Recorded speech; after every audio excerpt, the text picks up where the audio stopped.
రా రవి గారి దగ్గర 5,000 ఉంటాం, నేను చూశాను. వాడి చేతే ఈ బిల్లు కట్టిద్దాం. ఎంతకు తెగించారా? బేరర్, నీకు టిప్పు కావాలంటే నేను చెప్పింది చెయ్యి. Okay sir biryani. వావ్, కొత్త కొత్తలు ఆడుతున్నాయి. నెక్స్ట్ వచ్చేసి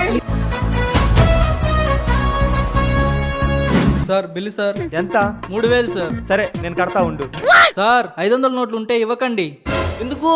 మీకు తెలీదా? 500 నోట్లు చెల్లడం లేదు, ఎక్కడా తీసుకోవట్లేదుగా. సాయి, నా దగ్గర 5,000 ఉన్నాయిరా, వీటిని ఎలా మార్చాలి? ఇటు ఇవ్వు మామ, నేను మారుస్తా. బేరర్, మీ ఓనర్ ఎక్కడా? కౌంటర్లో సార్. నమ్మద్దండి. A few moments later. రే మామ, 3,000 బిల్లు కట్టేశా, ఈ 2,000 నువ్వే మార్చు. నువ్వు పెద్ద అపరిచితుడు, అమ్మ మొగుడులాగా ఉన్నావు కదరా రే. Sir Tipu sir. ఇందా ఈ 2,000 టిప్పించుకొని నువ్వే మార్చుకో.